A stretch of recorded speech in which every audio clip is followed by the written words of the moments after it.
Boa noite, pessoal.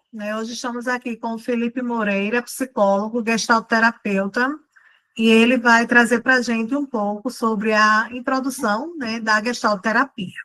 Seja bem-vindo, Felipe, à nossa aula. Fique à vontade. Muito obrigado, Érica. Muito obrigado também a todos os alunos aí, alunas, que estão presentes nesse momento, fechando o feriado, né? Encerrando um feriado aí, que tiveram aí a oportunidade de descansar um pouco, de até dar conta de disciplinas, né? Porque o curso de psicologia realmente é muito puxado, né? É texto, milhões de textos para ler, e não se iludam, gente. Ninguém vai dar conta de tudo, certo? Façam o que puderem, mas é muito texto para ler, e é porque tem que ser assim mesmo, né? Eu não estou falando isso reclamando, não. O psicólogo tem. Quem não gosta de ler não pode ser psicólogo. Não dá para ser psicólogo. Então, assim, só de antemão eu já digo. É ler e ler com prazer. E a psicologia é uma leitura que, para mim, não é somente um estudo, uma coisa cansativa. É algo que me dá um prazer imenso. Cada um tem seus gozos, né? Como dizia o outro lá, o Freud. Mas, enfim, vou resumir um pouquinho da minha trajetória, né? Para vocês me conhecerem um pouco melhor. E essa questão da gestalterapia, né? Da minha vida. Então, assim, faço terapia há muitos anos e sempre fui atendido por gestalterapeutas.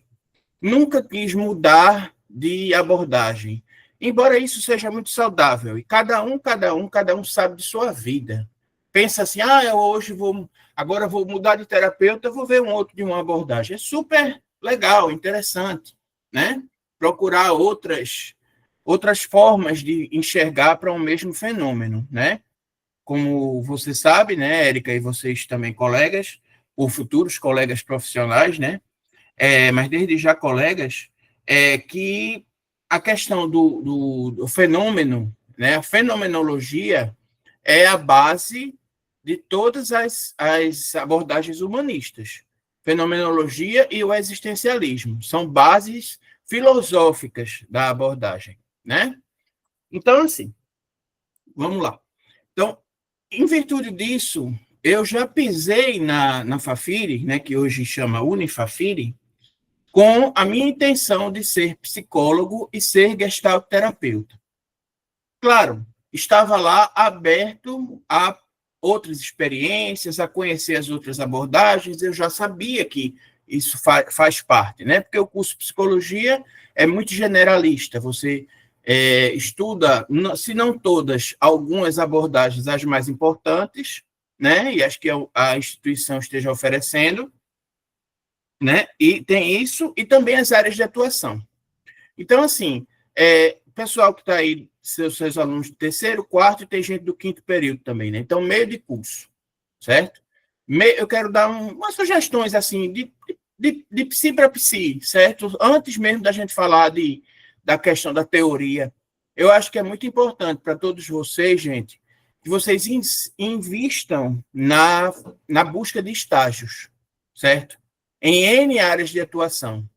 E assim, e na qualificação constante, tanto na leitura, né, a formação continuada, e também após a especialização, o mestrado, o doutorado, porque vejam, eu sou um psicólogo focado na clínica. Eu fiz o meu curso e depois fiz a formação em gestalterapia pelo Mutuar, né? Aqui em Pernambuco, a gente tem o Mutuar, que ainda uma instituição, não está muito consolidada no momento, né? Está passando por alguns ajustes, e o Construir, que assim eu recomendo para todo mundo, certo? Quem se interessa por gestalterapia, fazer uma formação, ou pelo menos uns cursos livres, que eles têm bastante também, Construir, que é dirigido pela Vládia Lira, né? Muito competente, profissional competentíssima, aqui do Recife, né? Ou melhor, do Jaboatão, ela mora em Jaboatão. Oi, diga aí, Ana Vitória, pode perguntar. Desculpa interromper, mas esses cursos são 100% online, são presencial? Não, tem cursos que ela faz formato híbrido, tem curso que ela faz é, presencial apenas ou online apenas, cada curso depende, certo? Isso daí você vai observando a cada divulgação que eles fazem, né? Então, assim, acompanhe a página do Construir, né, no Instagram e tal, que eles têm lá os perfis que estão sempre oferecendo. Vai ter, se não me engano, um de maternidade, aí focado na questão do universo feminino, né? Não sei se já passou ou se vai ter ainda em breve. Enfim, então vamos lá. Eu sou um apaixonado pela gestalterapia e respeito todas as outras abordagens. Isso é alguma coisa especial? Não, é o que tem de ser. Nós, enquanto psicólogos, devemos defender a nossa categoria, a nossa profissão, que é uma ciência. Psicologia é ciência e profissão. E tem várias correntes filosóficas, né? Várias abordagens dentro da mesma. A psicanálise, né? A TCC, que é a cognitivo-comportamental, a ACP, Érica já falou aqui, né, da logoterapia, vocês deram uma olhada lá com Violet Aucklander, né, que é a Gestalt para crianças, né? Enfim, todas as abordagens são importantes, mas tem aquela que é como a gente vê o mundo. E eu vejo o mundo com os olhos da gestalterapia. A gestalterapia ela é uma abordagem ecológica. O que é isso, Felipe? Abordagem ecológica. Quem cunhou esse termo foi um grande mestre na Gestalt, que é o Jorge Ponciano Ribeiro, que tem várias publicações, vários livros. Olha, gente, o povo diz, né, corre a boca pequena, a boca de Matilde, a maldade alheia, né, a fofoca. No início da Gestalt, é que gestaltista não estudava, só gostava de abraçar a árvore, a coisa hippie, né? E fumar maconha e tal, e essa doideira, mas não tem nada a ver, gente. É estudo e muito. Eu vou mostrar para vocês aqui alguns livros, certo? Que eu tenho de Gestalt. Eu sou uma traça, a Érica me conhece. Ó, eu tenho muito livro, meu problema é ler, né? Todos eles, mas eu tenho bastantes, e assim, é um investimento, e eu Feito coordeno. eu, Felipe, a minha biblioteca aqui atrás. Então, a minha visão aqui é uma visão artificial, né? Porque eu estou no notebook, o notebook não está para a minha estante de livros, mas minha estante de livros não cabe mais livro, está tudo assim, andando, eles procuram, eles têm vida própria, né? Mas, enfim, gente, vamos lá. Livros, né, que eu estava falando para vocês. Então, assim, é muito estudo e tem uma vasta bibliografia em gestalterapia, produção corrente, sabe? Sempre se atualizando, sempre demandando, colocando mais e mais e mais, tanto os mais antigos quanto gente nova aí fazendo grandes produções, né? Grandes textos.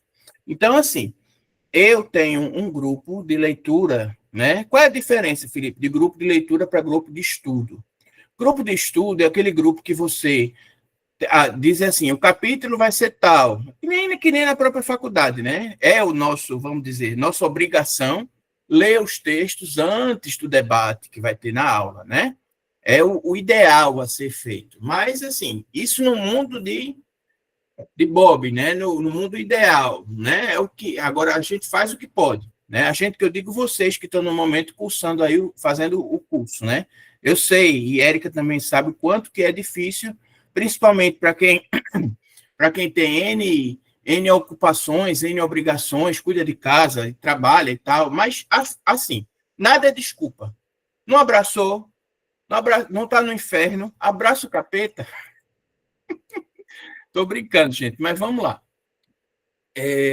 Então, assim, sou apaixonado e coordeno esse grupo de leitura, né? O grupo de leitura a gente vai lendo os textos e vai comentando, né? E também temos a troca, né, como uma supervisão, né, que todo psicólogo faz.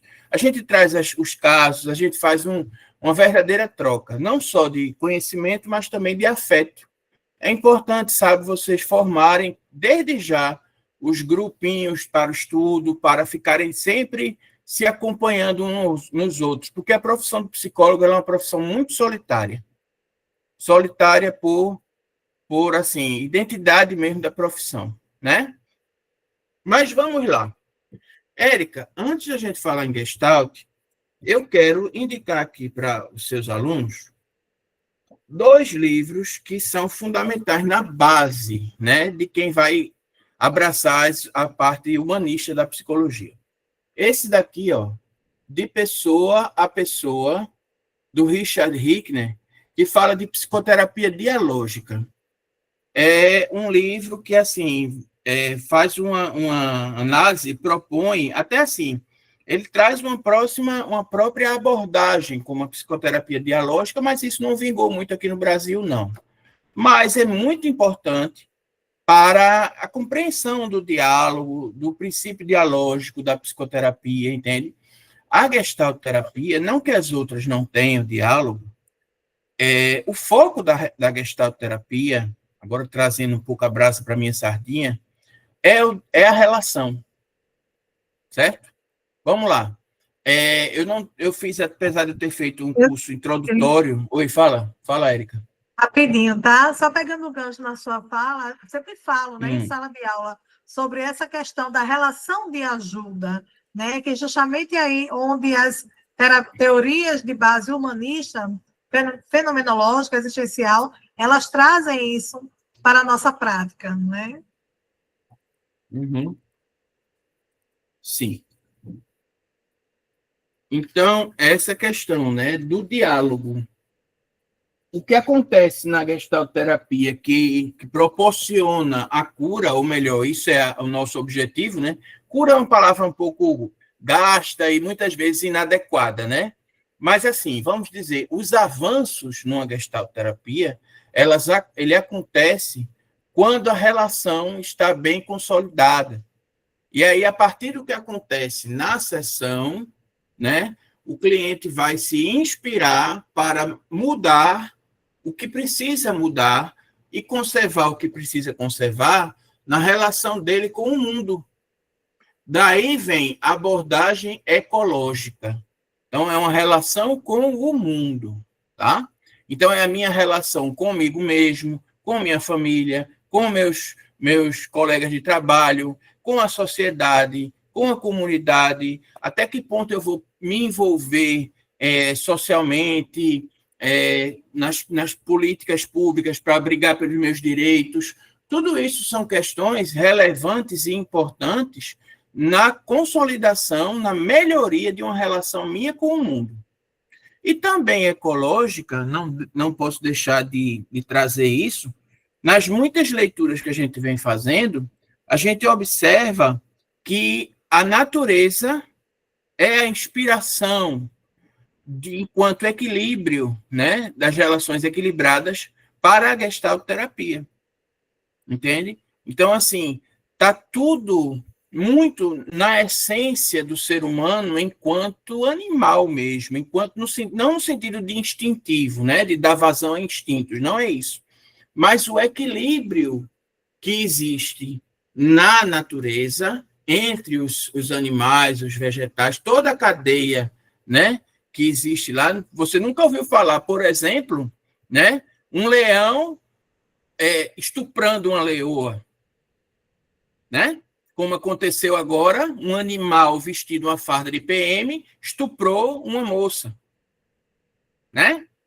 Então, assim, muitas vezes a natureza tem muito mais a nos ensinar do que a gente imagina, né? Agora, nada de, vamos levar para um parque, não tem nada nesse sentido, não, mas todos nós temos, isso daí, Roger chama de tendência atualizante, Pels e os gestaltistas todos chamam de autorregulação organísmica, tá? Então, esse fenômeno da autorregulação organísmica é uma tendência nossa ao equilíbrio, para atingir a homeostase, entende? Então, assim, todos nós temos, pois não, Érica Cândida, você que levantou a mão. E na logoterapia nós chamamos de autotranscendência. Autotranscendência, tá vendo? Mais um babado para eu entender, de Dr. Victor Frankl, chiquíssimo. Enfim, e outro livro muito interessante quanto para a gestalterapia é esse aqui, ó, da Cardella, a construção do terapeuta, a construção do psicoterapeuta. Beatriz Cardella, uma grande profissional, né, psicóloga, autora de muitos livros da gestalterapia, ela dá traz esse livro introdutório muito relevante, muito interessante. Tem muitos outros, tá? Introdutórios. Tem o do Hugo Elídio, que o nome é Introdução à Gestalterapia, que é da editora Vozes. Eu tenho ele, mas ainda ele está me esperando na fila ali. Mas, enfim, falando em introduções, é fundamental, né, vocês lerem, quem quiser, claro, né, conhecer mais a Gestalt terapia, né? Deixa eu fazer uma pergunta.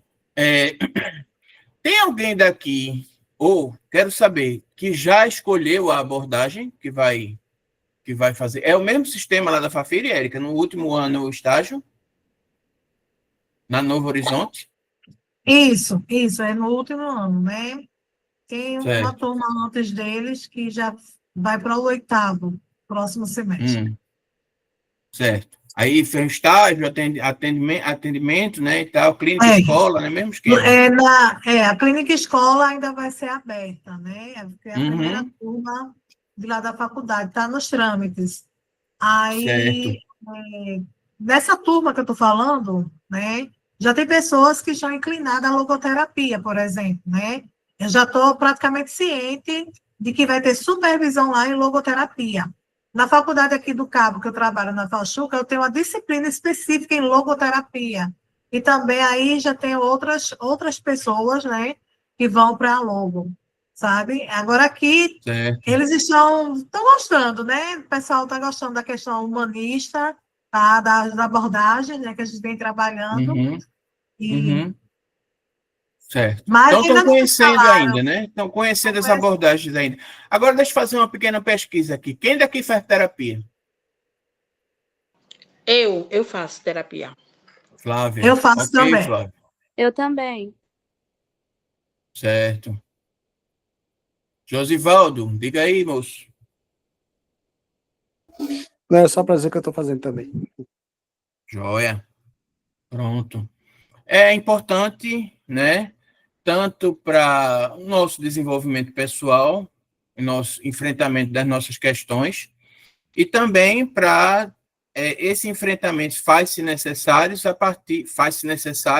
a partir de tanto conhecimento que a gente estuda a respeito da mente humana, do comportamento humano. Agora, sim, a Gestalt uma das grandes diferenças é que a gente trabalha com a integralidade, ou seja, o holismo, é uma das bases, né, também filosóficas. Na verdade, a Gestalt, ela se forma a partir de vários fragmentos de várias outras filosofias e ciências, tá? Então, assim, e o Peirce, apesar dele ser a figura de destaque, a figura que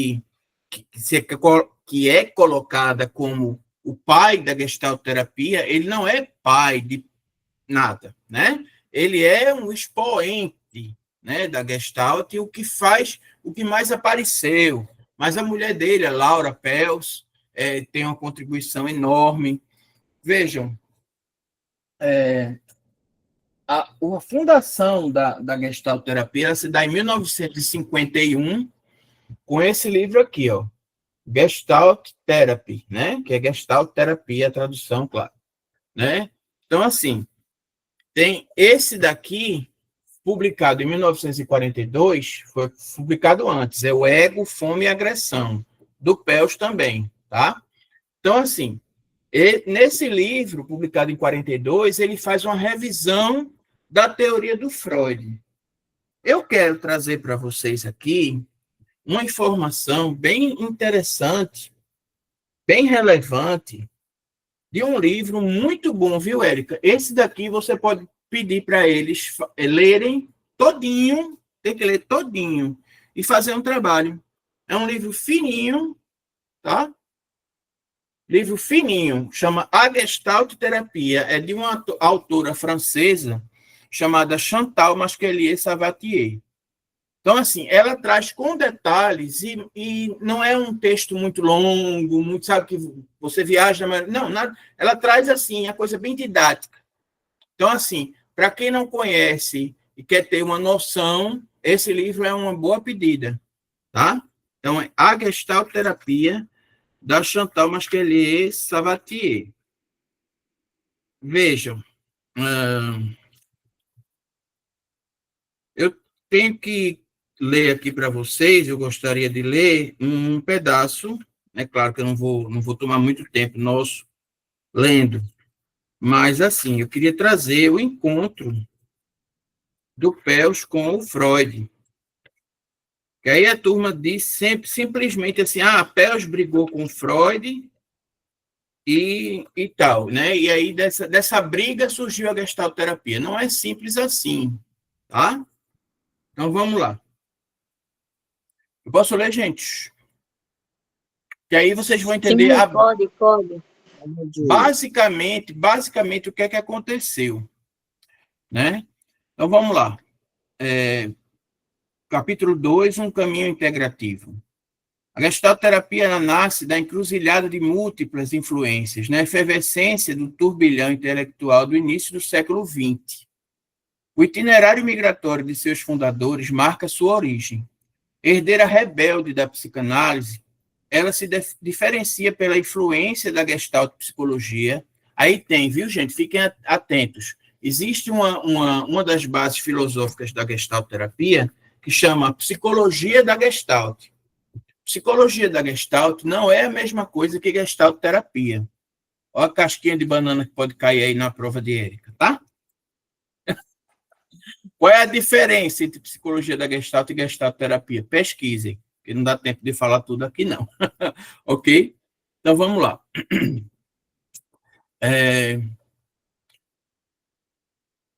Herdeira rebelde da psicanálise, ela se diferencia pela influência da Gestalt-psicologia, que abre a perspectiva de campo. A Gestalt-terapia se apropria e assimila diversos empréstimos e heranças para forjar sua própria identidade. Via de regra, teoria de campo, que vem do Kurt Lewin, é o autor dessa teoria, ela é assim, tudo que acontece no campo da nossa vida pode abrir a nossa percepção para novos fenômenos, novas ressignificações, sabe? Novas relações na nossa vida. Então, assim, o campo, por exemplo, o campo no setting terapêutico, né? Aquilo tudo que está em volta da relação terapêutica. Esse campo é importante de ser avaliado sempre, tá? Ok? Então, mais um termo para pesquisar. Então, vamos lá. A gestalterapia se apropria e assimila diversos empréstimos e heranças para forjar sua própria identidade. Filha da psicanálise. Agora eu vou chegar onde eu estou querendo. A gestalterapia se inscreve numa filiação psicanalítica. Fritz e Laura Pels, inicialmente psicanalistas, elaboram seu método próprio. Desacordo com Sigmund Freud. Como foi essa briga, essa fofoca que eu vou trazer para vocês agora? A origem do diferendo com Freud ancora-se na concepção do desenvolvimento da criança. Pels inspira-se da relação com o alimento para construir seu modelo de crescimento. Para descrever a evolução dessa necessidade primária, ele apoia-se nos trabalhos de Karl Abraham, discípulo de Freud, que detalha os estágios da oralidade. A partir da noção de introjeção, segundo o qual a criança assimila o mundo exterior, Pels afirma que o crescimento impõe a destruição dos introjetos, elementos introjetados na infância. Ou seja, você evolui na sua vida, você cresce a partir da destruição de tudo aquilo que você vai assimilando ao longo da sua vida. Tá? Ao passo que, para Freud, seria necessário integrar os valores das gerações anteriores. Para Freud, o inconsciente vai sendo formado a partir das minhas experiências. E aí ele vai enriquecendo, vai aumentando, e aí você descobre o porquê das coisas, mas não sabe o que fazer com isso. Então, eu aqui alfinetando a psicanálise. As etapas do desenvolvimento descritas por Pels se enumeram assim. Na etapa pré-natal, o feto recebe os elementos nutritivos de que necessita, sem nenhum esforço. Na etapa pré-dental, o bebê deve respirar e absorver o alimento. É uma necessidade para sobreviver. Nessa etapa da pega do seio, o recém-nascido introjeta integralmente o que lhe é dado. Trata-se de introjeção total. Tem aquele conceito, né, de que a criança pensa que a mãe faz parte dele, né, e ele faz parte da mãe, enfim, é uma coisa só. Né? Na etapa incisiva, os incisivos dentes, né, permitem à criança dissecar o alimento. É a etapa do mordicante, que reduz em pedaços sua porção para engoli-la. Por meio de destruir e de perder, a agressividade corre o risco de ser inibida ou projetada sobre objetos externos. O seio que se quer guardar intacto deve ser diferenciado do alimento a devorar. Essa etapa corresponde à introjeção parcial. Aí tem outra etapa molar, que eu não vou detalhar aqui. Então, assim, para Peirce, como para Freud, a introjeção é necessária. No início, o sujeito aceita totalmente o mundo exterior, ao qual ele se identifica totalmente ou parcialmente. Para Freud, no entanto, a sucessão das etapas da libido confronta a criança à ameaça e à castração. A resolução edipiana desse conflito desemboca na constituição do superego, ou seja, a censura, né, nossa autocensura, o respeito à lei, né? Por meio da identificação com o adulto, a criança integra a lei e as regras sociais. Aí vem a contradição, né, proposta por Peirce. Segundo Peirce, a introjeção corresponde à preservação da estrutura das coisas absorvidas, enquanto o organismo pede a destruição delas. Ele convida, assim, a insurgir-se contra o conservadorismo e o dogmatismo da teoria psicanalítica para liberar o potencial criativo do indivíduo. Então, assim, Peirce é um dos expoentes, gente, não sei se vocês já estudaram sobre isso, a respeito da contracultura nos anos 60 e 70, em que havia a revolução sexual, o movimento hippie, o movimento Paz e Amor contra a guerra do Vietnã, os enfrentamentos de uma juventude, como diziam na época, transviada, né, a juventude marginalizada, né, que era mas foi revolucionário esse momento para nós termos tantas revoluções sociais até hoje. Isso só foi iniciado, digamos, com mais força naquele momento da contracultura. Peirce, inclusive, ele foi capa de uma revista muito importante nos Estados Unidos, a revista Time, não sei se continua, se existe ainda a revista Time, e ele era chamado o pai dos hippies. Ele ganhou esse título lá por essa revista, entende? Então, assim, o desacordo repousa sobre a noção de agressividade. A etimologia latina do termo ad gredere significa ir rumo, no sentido alargado de entrar em contato. A agressividade sã e vital impulsiona ao encontro do outro e do mundo. A evolução da espécie o demonstra assim, como as observações etológicas. A violência fundamental é um elan vital que não se assimila à pulsão de morte, mesmo que implique um conflito de geração. Assim, o modelo freudiano apoia-se sobre a gestão do desejo e da repressão para explicar a identificação com o adulto, enquanto o modelo peirciano parte da necessidade e da satisfação para valorizar uma sã agressividade. No desenrolar da psicoterapia, a consciência das introjeções herdadas da história passada conduz a escolher e a construir o seu próprio futuro. Então, assim, o que é que aconteceu? Tinha essa teoria, né, um pouco destoante da proposta psicanalítica, e Peirce foi a um congresso de psicanálise em 1939, né, já foi no ano que Freud estava para morrer, né, morreu, né, em 1939, e aí ele levou lá esse projeto. E aí ele morava na época na África do Sul e o congresso foi em Viena, na Áustria. Aí ele levou todo esse material, chegou e disse: e tinha uma reverência, né? Mestre, chamava ele de mestre, não sei o quê, era sabe, uma verdadeira adoração. Vocês sabem que no movimento psicanalítico tem muito uma coisa quase de seita, né? Que eles, sabe, se idolatram de um jeito que, pelo amor de Deus. Mas, enfim, era Freud, né? E Freud era foda mesmo, né? Falando em bom português, né? Não estou aqui negando isso, não. Pelo amor de Deus, viu? São Freud. Mas, enfim. Aí Peus disse, olha, eu tenho essa tuia de projeto para te mostrar, cara. Um revolucionário. Uma nova visão da psicanálise. Sabe o que Freud disse? Ok, mas quando é que você vai embora? Foi isso que ele disse. Aí ele foi embora, né? E aí construiu um grande caminho aí, uma outra abordagem, uma terceira força, né? Tem, claro, tem Rogers também, tem os outros teóricos, as outras abordagens, mas são todas primas, digamos assim, né? Mas o Peirce que pegou essa raiva. Diga aí, dona Érica. Enquanto você fala... Oi, tá sem volume. Felipe, me escuta? Agora sim. Você acha que devido a isso, né? Tu já tinha escutado falar também nessa história, tá? Essa questão. Houve aí uma abertura de uma gestalt, né? Entre Freud, no caso de Freud para Peirce, né?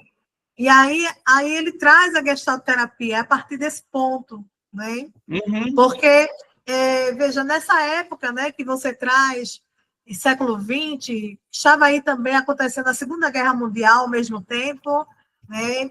Viena estava uma loucura, né, na Áustria, certo? E assim, né, até porque onde muitos judeus, né, tinham sido presos, né, inclusive Victor Frankl e toda a sua família fez parte também desse contexto histórico, né? Que acho Sim. que você traz, tá? Eu queria que você Sim, com abordasse mais um certeza. pouco essa questão, é importantíssimo, né? A gente também tem que olhar, você traz sobre a questão do homem, do mundo, qual é a nossa visão? Isso é importante, né? Qual é a nossa visão Sim. diante do homem e diante do mundo, quando nós estudamos psicologia? Tá? A gente também, Uhum. antes de a gente praticar no outro, a gente precisa praticar na gente, né? E assim, Claro. e o quanto é importante, né, todo esse contexto histórico, que Uhum. os teóricos, né, eles faziam parte, tá, de um mesmo ciclo, né, um ciclo ali de estudos naquela Uhum. época. Sim. Veja, o Peirce, eu estou falando, só falei aqui a coisa do pai dos hippies, né? Mas vamos lá, quem é Peirce? Peirce era um médico, neurologista, psiquiatra também, e ele, como chama, serviu nas duas guerras mundiais. As duas. A primeira, em 14, na segunda, em 18. E ele fez um trabalho para os os soldados, né, feridos de guerra, traumatizados de guerra, né? Foi um dos trabalhos que ele fez aí, né, na época dele, né, enquanto médico alistado lá às Forças Armadas, aos exércitos, né? Sempre em enfrentamento dos nazistas, né? Ele sempre do lado, digamos assim, certo da história, né? Lado oposto ao nazismo. Então, assim, vamos lá. Você está me perguntando a respeito da visão de homem e de mundo da Gestalt terapia. Visão de homem. A gente chama muito a questão do existencialismo. Nós somos responsáveis não por aquilo que fizeram conosco, mas de tudo aquilo que a gente faz com o outro e com o mundo, né? E a fenomenologia, ela é um retorno às coisas mesmas. Como é que é isso, Felipe? Vamos lá. É o fenômeno pelo fenômeno. O fenômeno que emerge. E quem tem a maior realidade sobre uma vivência, sobre alguma coisa, é a própria pessoa, o próprio cliente. Ele apenas está precisando, como ele está buscando, né, de uma intervenção no sentido de clarear mais a percepção dele. Entende? Então, assim, é uma questão de percepção. Só um minutinho, Érica. O holismo, o que é o holismo?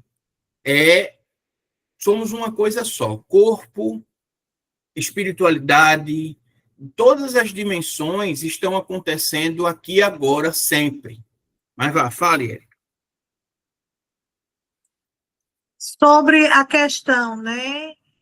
A Gestalt, ela é diretiva, ela é semidiretiva, ela é não diretiva, né? Queria que você ampliasse mais esse debate, né? Lembrando que a logoterapia também ela traz essa questão holística, né, das dimensões, porque para Frankl, né, o sentido da vida está justamente na dimensão noética, que é a dimensão espiritual, né? Rogers, por exemplo, ele traz até a sua terceira fase, né, essa questão do biológico, do psicológico, tá? Mas aí depois, né, vem, por exemplo, o transpessoal centrado na pessoa, né? Então, começam os outros teóricos, né, que vão bebendo também desses teóricos, eles também vão ampliando esse debate. E é importante, sim, né? Esse debate sempre chega na clínica, né, Felipe? Veja, quando eu trago para vocês, inspirado no existencialismo, dizendo que quem sabe maior de sua responsabilidade sobre si, a gente vai conscientizar as pessoas de sua responsabilidade, é o próprio cliente, a gente já está dizendo que a gestalterapia, por essência, ou seja, essencialmente, ela é não diretiva. A gente não dá formas, intervenções para a pessoa mudar este ou aquele comportamento. Nós definitivamente não somos comportamentalistas, né? Agora, sim, em uma ocasião ou outra, eventualmente, principalmente em casos de sofrimentos mentais agravados, a gente não costuma chamar de transtornos mentais, né? Apesar de nós estarmos completamente sintonizados com o que digamos assim, as dimensões da medicina, né, que tem uma linguagem científica, né? Então, assim, nós trabalhamos, sim, na Gestalt com o CID, a gente não está negando o CID de jeito nenhum, né? Mas a gente tem um outro olhar, né? Por exemplo, essa questão da nomenclatura, os sofrimentos mentais agravados, né? Agora, sim, a pergunta, vamos lá, diretiva ou não diretiva? Não diretiva, ocasionalmente, pode haver um direcionamento, sim, daquele cliente. Diga. Só continuando aqui nossa conversa, né? A mesma coisa acontece com a logoterapia, né? E a ACP, como eu falei em sala de aula. A ACP também ela não é diretiva, tá? Porém, a logoterapia ela é semidiretiva, porque existe ocasionalmente também, não é, alguns momentos em que a gente precisa facilitar esse processo do nosso cliente, tá? Uma coisa também importante, Felipe, que você estava trazendo aí, essa questão antropológica, né? Essa questão filosófica da base dessas teorias, né? Como, por exemplo, a ACP, né? E a Gestalt. A logoterapia, por exemplo, né? Viktor Frankl, ele bebeu bastante de Heidegger, tá? Rolomei também, né? Onde fala sobre essa questão da liberdade, da responsabilidade. E Peirce? Quais foram os filósofos? Que base é essa antropológica? Né? Que base é essa filosófica?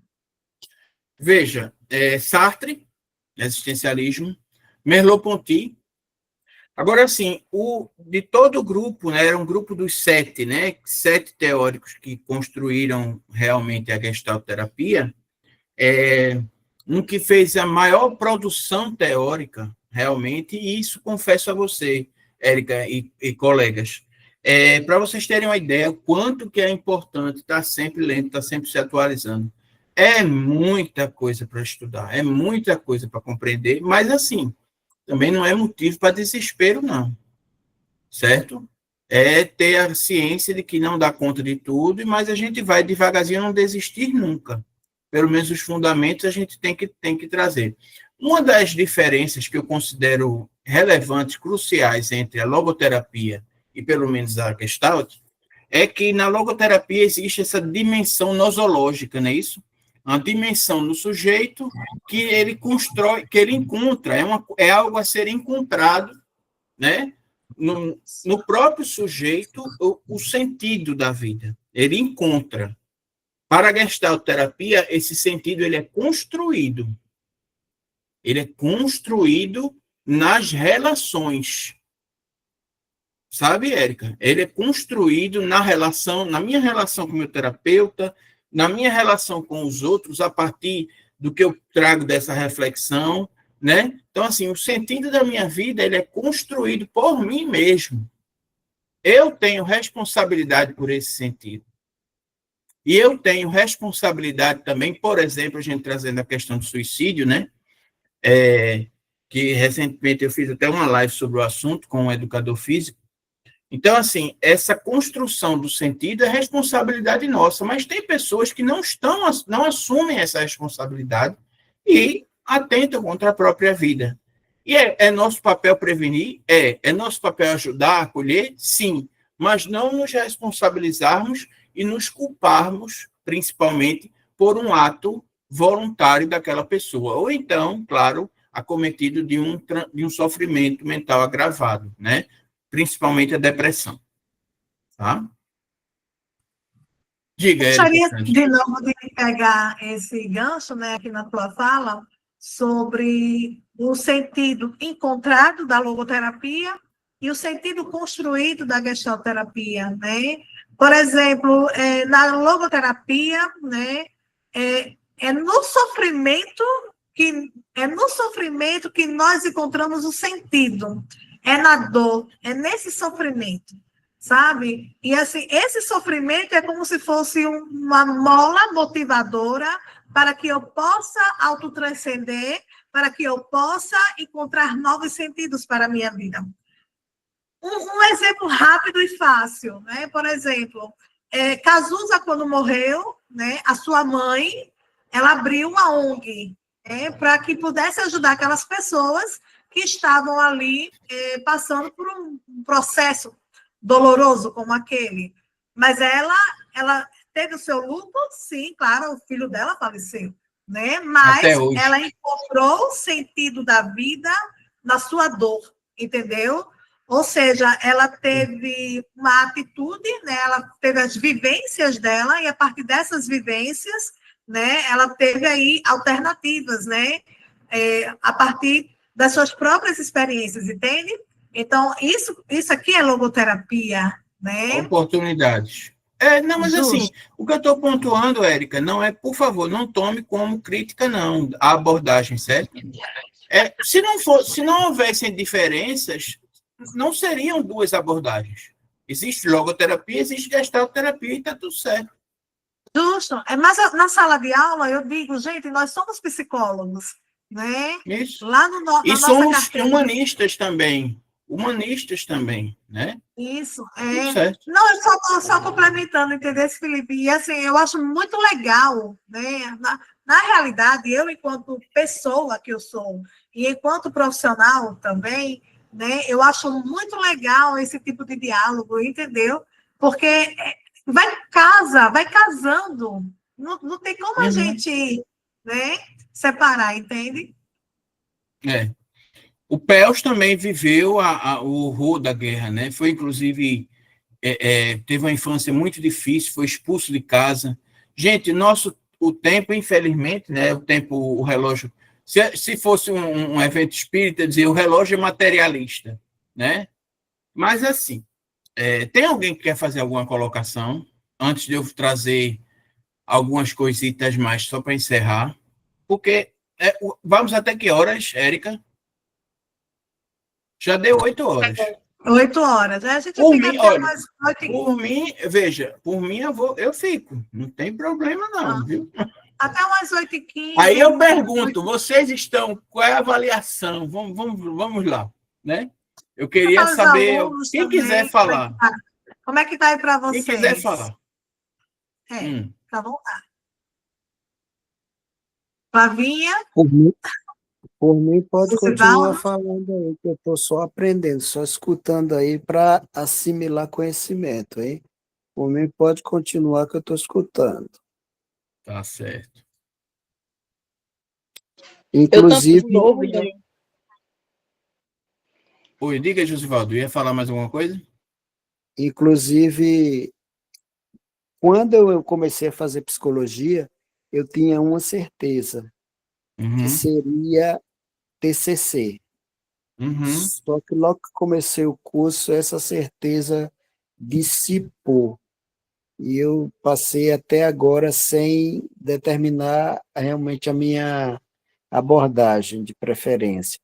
Porém, fui me inclinando para a logoterapia, uma abordagem mais humanista, né? E agora com a aula da Érica do humanismo, eu fiquei mais fixo nessa abordagem, né? Humanismo.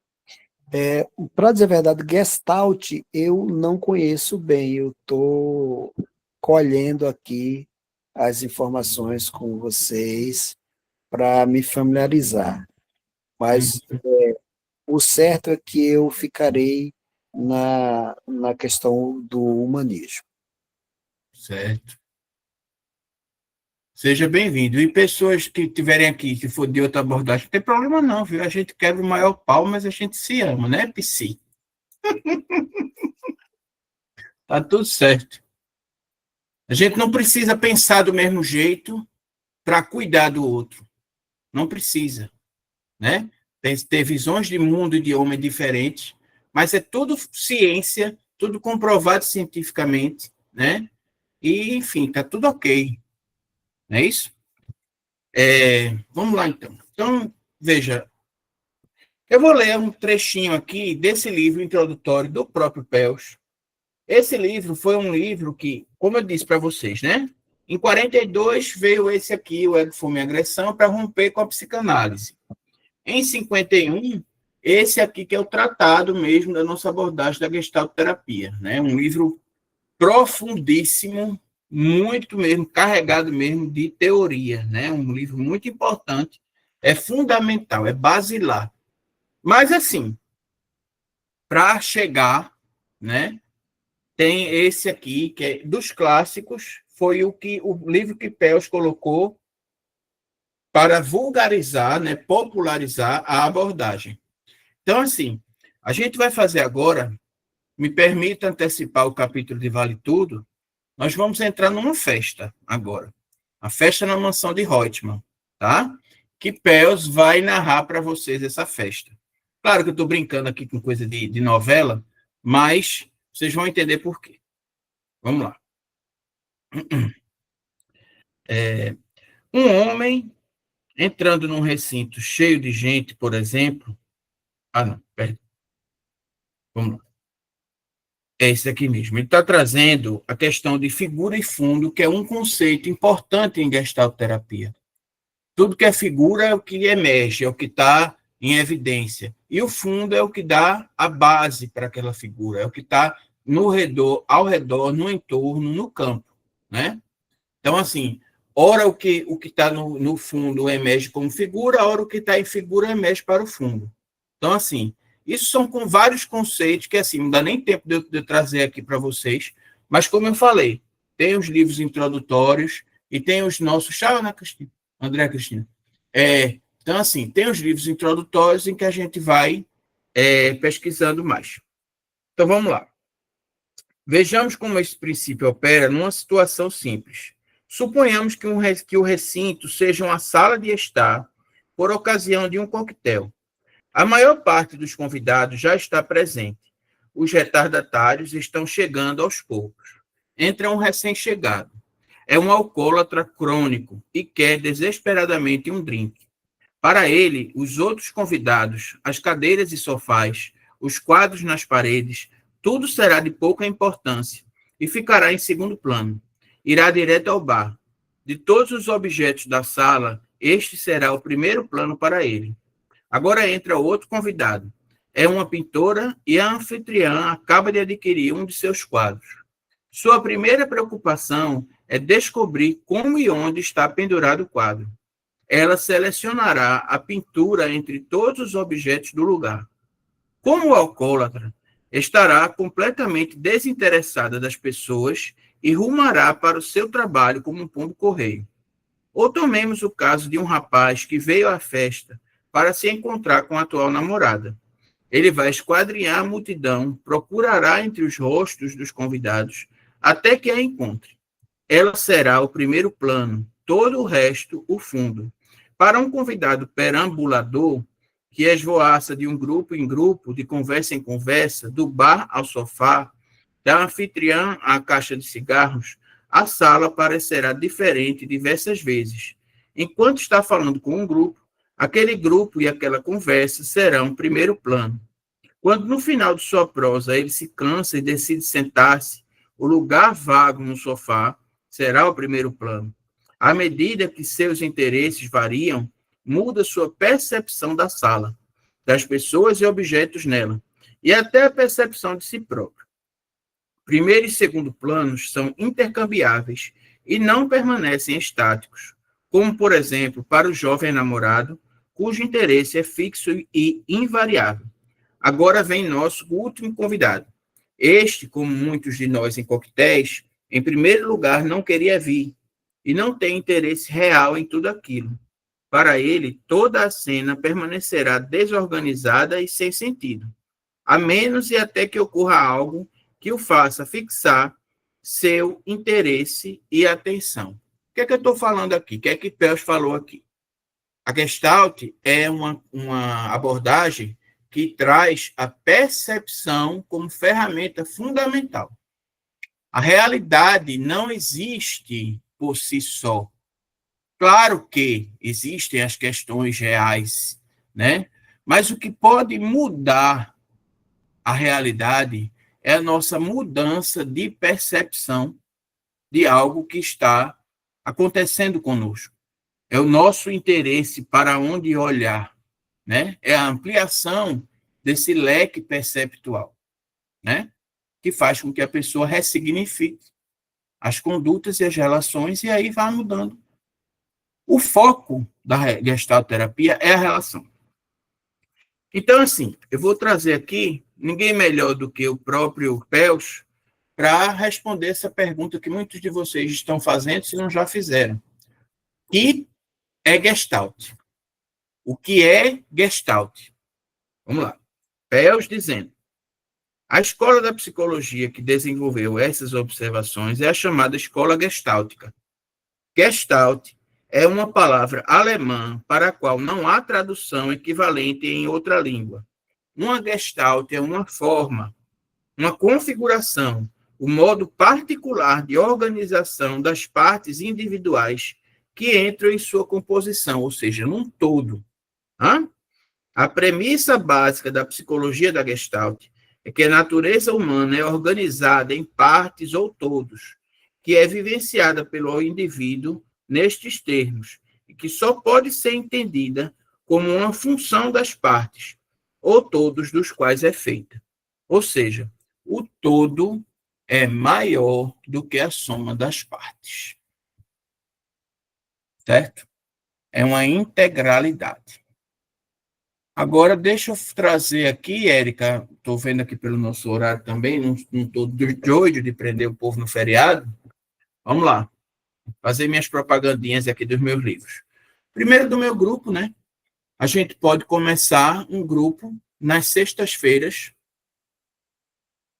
né? Aí a gente vai conversar, eu vou conversar com a Érica para ver essa divulgação melhor, para quem quiser, primeiro, né? E um grupo de leitura, tá? Em gestalterapia. Existe uma coleção chamada Gestalterapia, Fundamentos e Práticas, que é simplesmente essa aqui. Ó. Por enquanto, são 10 volumes excelentes, fundamentais, importantíssimos. Porque o que é isso? São textos de gestalterapeutas contemporâneos, a respeito de todos os aspectos da abordagem. Então, vamos lá, por partes, né? O volume 1 traz os fundamentos epistemológicos e influências filosóficas. Aí tem fenomenologia, método fenomenológico, existencialismo, humanismo, psicologia da Gestalt, né? Então, assim, você vai aprofundando nos textos de cada um. Fantástico. O segundo, os conceitos fundamentais. São textos, assim, sabe o negócio que você fica encantado? Eu sou encantado pela Gestalt terapia. Queria eu ser mais porra louca ainda do que Pels. Pels foi da pá virada, minha gente. Foi babado, confusão e gritaria, né? Mas o cara era fera. Ele questionava o mundo assim na lata, tá entendendo? Dizia: vocês são homens de plástico. Então a gente está vendo muito isso na contemporaneidade.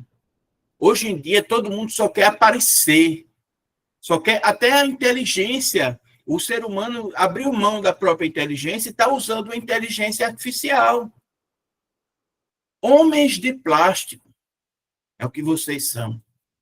Ele dizia, né? Claro. O terceiro é a clínica, a relação psicoterapêutica e o manejo. O quarto, modalidades de intervenção clínica. O quinto, esse daqui, gente, para quem quer não, todo mundo está aqui para isso, né? Entender os sofrimentos, como é que a Gestalt trata cada coisa, depressão, ansiedade, borderline, deixa eu ver aqui, autoaceitação, transtornos alimentares, assim. Claro que não esgota o assunto, mas dá uma boa introdução, entende? E aprofundada, e assim, a linguagem muito acessível, sabe? Não é aqueles textos acadêmicos, cheios de firula, né? Não, nada disso, não. É muito bom. Veja, o sexto, situações clínicas. O sétimo, enfrentando crises e fechando Gestalten. O oitavo, recursos criativos. Olha, Gestalt terapia é um celeiro, assim, para arte, sabe? A gente trabalha muito com arte. Eu uso muito, veja, eu rogo para TCC, viu? Vou dizer logo. Deixa eu pegar aqui. Os baralhinhos, muitos baralhinhos, caixinhas de baralhos, sabe? Então, assim, tem muitos temas aqui. Deixa eu fazer uma carta para tu, Érica. Vou pegar aqui do baralho Mulher e Mãe, coisa que você desenrola muito bem. Aí eu faço assim. Agora depois é da mulher, sessão, mãe e vó, viu? e vó também é. Pronto. Aí, assim, a gente embaralha as cartas, né? Sou meio catimbozeiro, cartomante com meus clientes. Aí eu tiro uma cartinha. Aí essa cartinha para você não precisa responder, não. Agora não. Você pense. Que mulheres você admira? Em que elas são modelo para você? O que você aprende ou aprendeu com elas que pode ser praticado com mais frequência? Né? E assim são várias reflexões. Tem baralho de racismo, tem baralho de LGBT, tem baralho como dizer não, ansiedade, limites, propósito, antiviolência, enfim, sabe? É muito recurso. Diga, Flávia O'Hara. Você tem esses baralhos aí? Tem, não todos, né? Porque todo dia eles lançam um diferente. E muitas vezes eu chego na livraria, eu abro mesmo o baralho e vejo, isso não presta, não. Tem muita porqueira, muita tranqueira nesse negócio desses baralhos terapêuticos, sabe? Eu queria saber, eu queria ter uma noção de como é os outros baralhos, porque eu gosto, né? Eu gosto Sim. desses negócios de baralho. Se você tivesse. Deixa eu mostrar. Aí. Veja. Vou tirar uma cartinha para você. Desse outro baralho aqui, que é o universo feminino. Que é do racismo? Pode Pronto. ser. Deixa eu abrir o do racismo. Racismo. Vamos falar de racismo? Vamos. E aí, Eu assim, gostei dessa proposta. Diga, vou falar. Eu gostei dessa proposta. Eu gostei dessa proposta. Eu gosto. Pode falar aí que eu tô aqui ouvindo.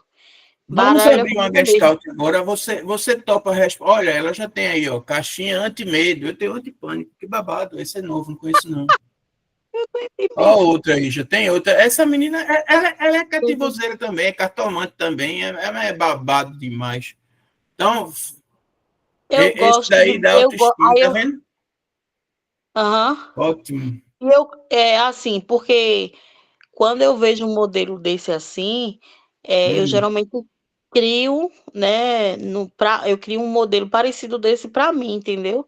Às vezes eu não compro, eu crio. Sim, Aí eu faço importante. assim no Canva. Importante. Ah, veja, uma coisa, você falou crio, adorei esse verbo, é muito importante para a gente. Eu tenho muito texto também sobre isso. Vamos lá, é para mudar a percepção, né? Mas como é que eu vou mudar a percepção? É a Hum, criatividade, gente. A criatividade é o que a gente estimula no cliente, tá entendendo? Para uhum, ele construir as saídas para ele, entende? A saída do que ele uhum. quer sair, né? No caso, do que o leva à terapia. Desculpe, mas deixa eu fazer aqui a pergunta da cartinha que eu tirei para você. Muita gente imagina que o racismo está só nos outros, mas em algum nível está internalizado em todos nós. Pense nas suas atitudes e responda com sinceridade. Que preconceitos você carrega dentro de si? Forte, gostei. Não é isso? Então, aí assim, eu sempre faço isso, sabe? Eu vou na livraria, aí eu me interesso pelo tema. Aí eu vejo umas 2, 3 cartas, e digo, não, esse vale a pena, aí eu compro, né? Depende. Ok, para terminar aqui o Ah, nosso, o gostei. nosso. Oi, fala. Oi, diz, Érica. Tá Fala, mudo, fala. tá Agora mudo, tá mudo, Érica, pode falar. Oi, Agora sim, pode falar. Flávia apertou primeiro, depois sou eu. Diga, Não, Flávia. mas eu já falei, eu disse que eu gostei. Uma ótima ideia para trazer na Uhum. abordagem com o cliente quando for trabalhar essas questões. É muito importante, eu gostei. Só repetindo, são justiça seja feita, a gente tem que dar a César o que é de César, né? Essas iniciativas vêm muito da TCC, sabe? Tem muitas dessas atividades na TCC. Na verdade, a Gestalt, gente, é meio um cabaré, sabe? As abordagens vão entrando, tem os retalhos de uma, de A, de B, a gente vai agregando. Porque o que Ah, importa entendi. é assimilar e construir, reconstruir a relação quanto for necessário. Então, não tem Sim. limite. Claro, tem o limite da ética, né? Tem o limite da ética, mas a gente vai agregando. Diz, Érica. Eu sempre falo sobre isso em sala de aula, sabe, Felipe? A importância da gente adaptar, né?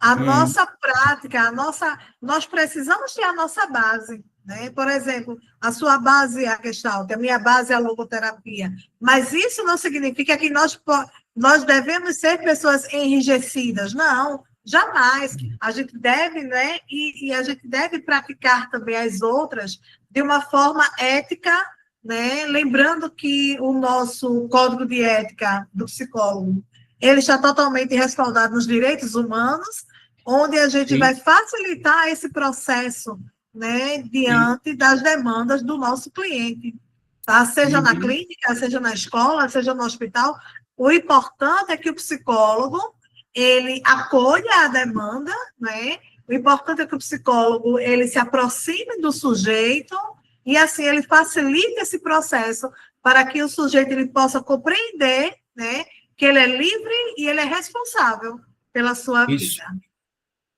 exatamente. Sim, só encerrando nossa propagandinha aqui, antes de passar a palavra para o Josivaldo, o volume 9 é Diversidade, Violência, Sofrimento e Inclusão em Gestalt Terapia. E esse último aqui é o mais recente, Autorregulação Organísmica na Atualidade. Se vocês estudarem por essa coleção, eu não digo, tá esgotada a Gestalt, não. Tá fechada a Gestalt, não. Mas, sabe, se apaixona. Se apaixona e fica. Diga aí, Josivaldo, pode falar. Gostei dessa abordagem assim, um pouco mais integrativa, Uhum. de trazer várias vertentes, né, para dentro da mesma abordagem. Eu acho importante, inclusive, fui fisgado pela logoterapia, primeiro pela questão da transcendência, né, do sofrimento e tudo mais, também porque, no final, um, um camarada muito conhecido da logoterapia aqui no Brasil, que é o Alberto Neri, ele propôs aí uma extensão de terapia integrativa junto com a logoterapia, né? Então, isso me interessou bastante, porque eu sou meio aficionado pela TCC, gosto da praticidade da TCT, da TCC, da objetividade, né? Mas eu ficava encantado com a logoterapia. Quando eu vi que tinha essa possibilidade de integrar Hum. diversas técnicas específicas de abordagem diferente, dependendo da demanda do cliente, então isso me atraiu bastante. E eu prefiro isso àquela briguinha de times de abordagem, né? Porque logo no começo do curso de psicologia, mesmo em outra faculdade, eu vi que aparentemente cada professor tinha seu time, né? E defendia aparentemente para uma abordagem a outra não tinha valor. Então, quando vem com a ideia de integrar as abordagens, eu acho muito mais produtivo. E essa é o caminho que eu quero seguir, integrar as abordagens. Mas assim, como o Érica estava falando, né? A gente tem essa coisa, essa postura integrativa, né? Porém, é importante a gente ter um lastro, né? Um lastro em que se situar, né? O que é que eu posso realmente integrar, né? Agregar para a minha abordagem, para o meu trabalho, que não desconfigure, que eu não deixe de fazer aquilo pelo qual eu estou me propondo a fazer, que é a minha visão de homem de mundo. Porque senão, se a gente for integrando ao bel prazer, somente para atender às necessidades do momento, né? A gente termina perdendo a identidade da gente, enquanto profissional. Tá entendendo? Eu conheço muitos que dizem assim: eu sou um caldeirão, eu pego de A, de B, de C, e boto, misturo tudo, e aí? Que psicologia é essa? Que, que, que evolução é essa para um paciente, sabe? Como é que eu vou fundamentar teoricamente esse meu cuidado do cliente, né? Enfim, tem muita coisa que vocês vão ao longo do curso debater, discutir, refletir, né? Qual é o limite da integração? Porque tem sim. Queria só pegar um gancho na fala de Josivaldo, né? Lembrando, Josivaldo, que em sala de aula a gente conversou, né, falamos sobre também o cognitivismo existencial de Aureliano Patiola, um logoterapeuta italiano, tá? Onde ele traz também essa possibilidade, né? Deixa eu só mostrar aqui meus baralhos mais uma vez. Esse aqui é a caixinha anti-medo, certo? Tem dois baralhos da logoterapia, esse aqui é um, tá? Que é o sentido da vida. Fala aí um pouco da caixinha de medo. Falo sim. Aqui é a caixinha, né, da anti-ansiedade e os exercícios de autoestima. Bom, tem esses aqui também. Do anti-medo, por exemplo, deixa eu pegar uma cartinha aqui.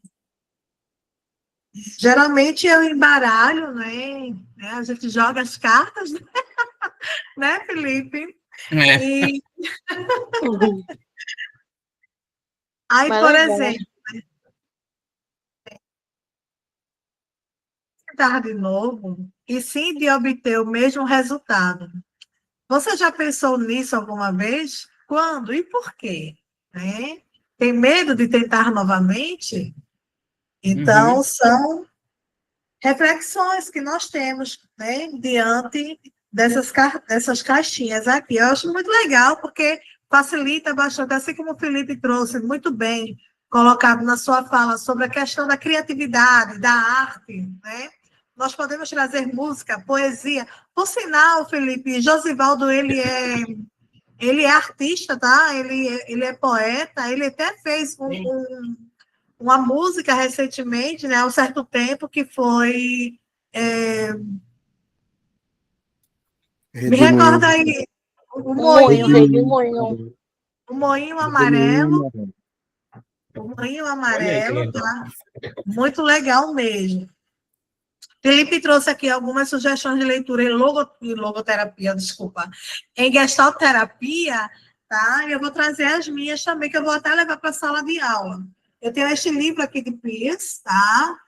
Eu gosto muito deste livro.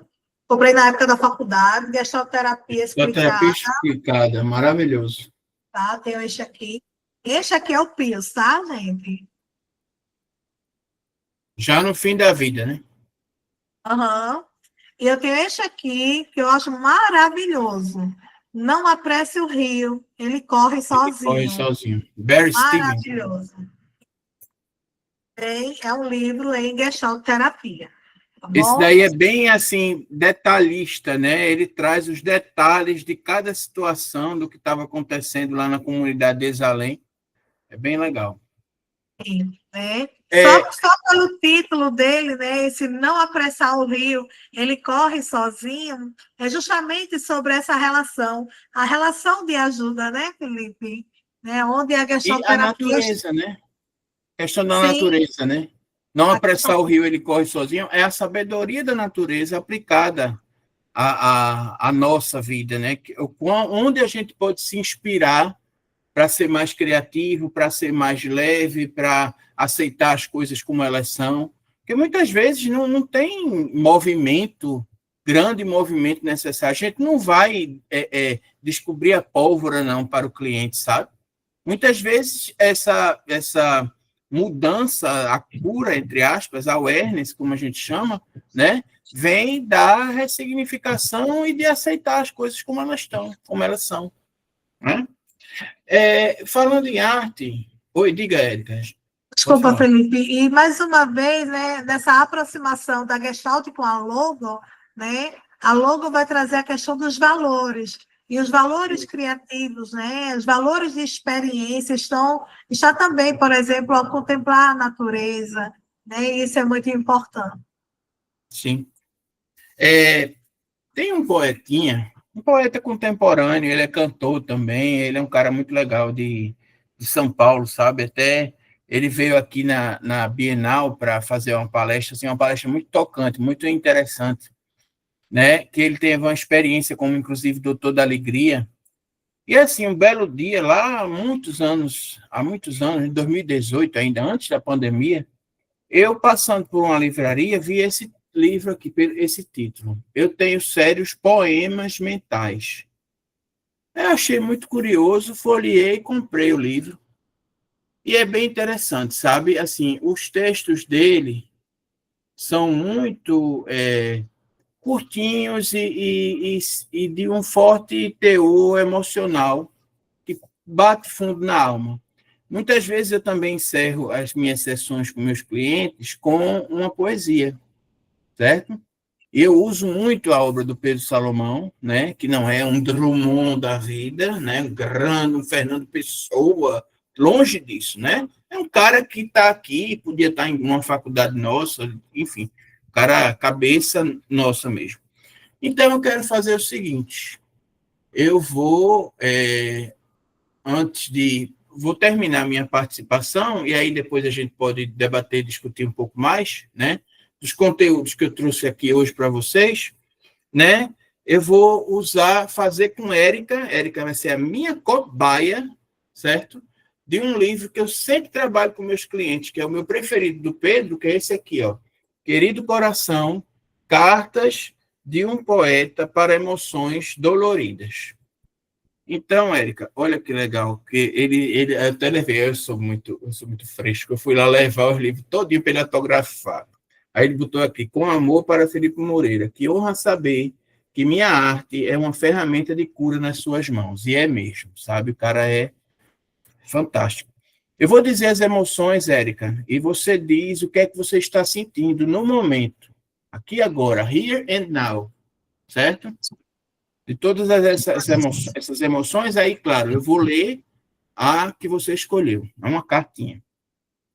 Medo, vazio, esperança, confusão, insegurança, vida adulta, conflito, crise interna, ansiedade, futuro desconhecido, solidão, cura, perda, impermanência, transição, paixão, mágoa, raiva, vaidade, desistência, autocobrança, paciência, ressentimento, amor perdido, maturidade, inveja. Autoridade. Maturidade? Ó, 114. Vamos lá. Querida maturidade, como eu lutei para te conquistar? Precisei enfrentar tudo. O medo, a dor, a perda, a raiva, o descontrole, o arrependimento, a mudança, o desconhecido e tudo mais o que a vida colocou diante de mim. Mas isso tudo me fez conhecer você, maturidade. É gostoso te perceber em mim. Faz meu coração se sentir mais preparado para lidar com a vida. Você é o resultado da nossa capacidade de olhar para dentro, nos entender e aceitar. As cicatrizes já se fecharam e minha pele está calejada.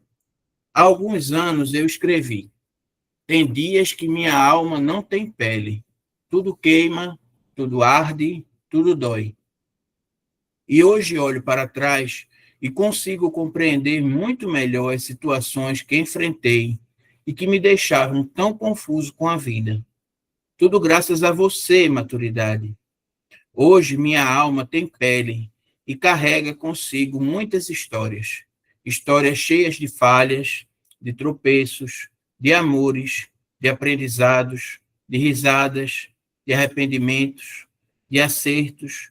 E a soma dessas experiências me fez me conhecer muito melhor hoje. Como é bom poder ter a mim mesmo ao meu lado para enfrentar a vida. Quando lido comigo, sei com quem estou lidando. Não me encaro com o desconhecido.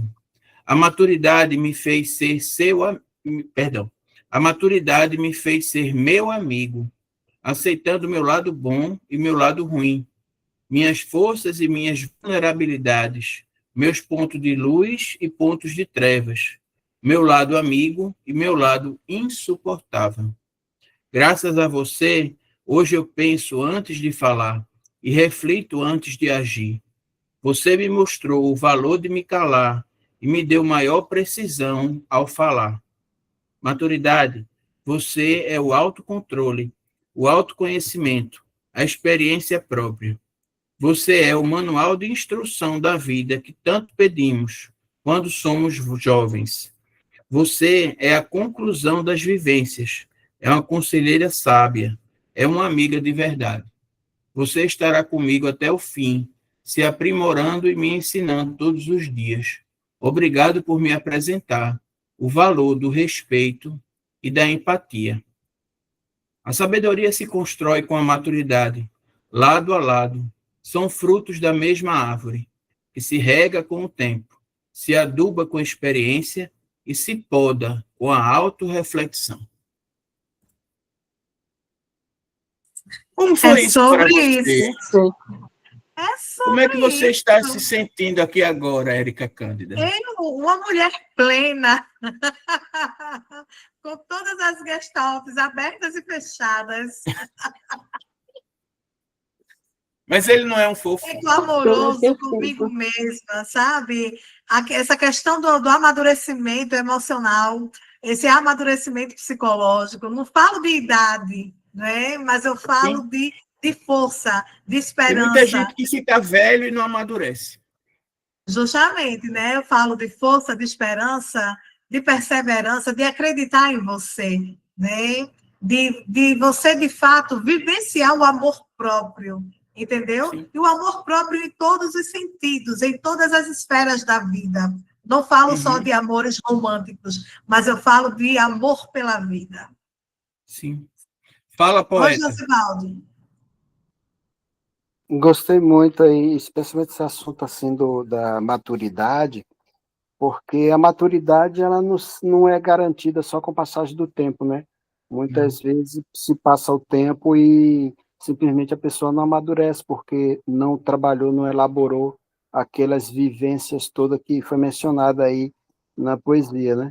A Érica aí apontou um livro que fala sobre Não Apresse o Rio, e de fato tem tudo a ver, né? Porque é como a vida flui, né? Eu tenho um poema que se chama Eu Rio. Eu vou ler ele rapidinho, é curtinho para vocês. Diz assim: ó, águas novas vêm, velhas águas se vão. Levo a vida como um rio, sem temer de que vão. Às vezes sou riacho, às vezes mar revolto. O instante do mergulho é o tempo do renovo. Ontem já fui outro, igual restou ninguém. O rio não é mais o mesmo, e eu mudei também. Em água nova corrente, ao rio resta ser o que flui. Na busca do que é perene, sou o que sou e o que fui. Deixa eu botar meu bonequinho aqui também. Aqui. E... Flavinha, você estava falando. Fala aí, por favor.